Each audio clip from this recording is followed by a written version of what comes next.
کہ پاکستان تحریک انصاف جو آئندہ حکومت بنانے جا رہی ہے، ایجوکیشن کے محاذ پر کتنے چیلنجز ہوں گے اور ان کو اوورکم کیسے کیا جا سکتا ہے؟ چونکہ جب 2013 میں حکومت پاکستان مسلم لیگ نواز کے پاس آئی تھی تو یہ کہتے تھے ہمارے پاس تجربے کار ٹیم ہے، تو as compare to P M L N, P T I کے پاس تجربے کار ٹیم نہیں ہے. پھر ایجوکیشن ریفارمز، ایجوکیشن ٹھیک کرنا آسان ہے؟ کیا کہیں گے آپ؟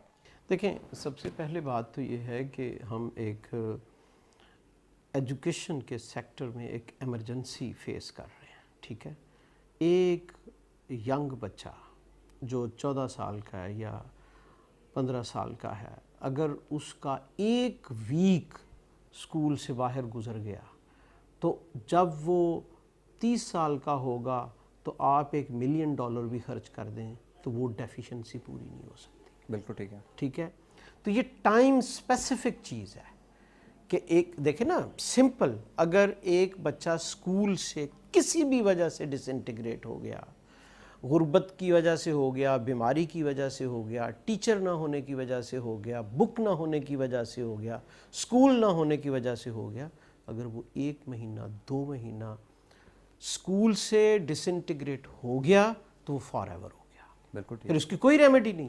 یہ بالکل اسی طرح جیسے گھونسلے سے ایک پرندے کا بچہ جب گر جاتا ہے نا، پھر وہ گھونسلے میں نہیں ٹھہرتا. اور آپ کو پتہ ہونا چاہیے، میری قوم کو پتہ ہونا چاہیے اور ارباب اختیار کو پتہ ہونا چاہیے کہ اگر ایک بچہ اسکول نہیں جاتا اور وہ الٹریٹ رہ جاتا ہے 21 سینچری میں، تو وہ معاشرہ سٹیبل نہیں ہو سکتا. بالکل صحیح بات ہے. Education is a public good. Public good سے مراد یہ ہے کہ یہ ہمارا اجتماعی ایسٹ ہے. بالکل ٹھیک ہے. جیسے دیکھیں نا، آپ ایک واٹر ریزروائر میں زہر ڈال دیں، اتنا سا زہر ہوتا ہے، سارا شہر مر جائے گا. بالکل صحیح.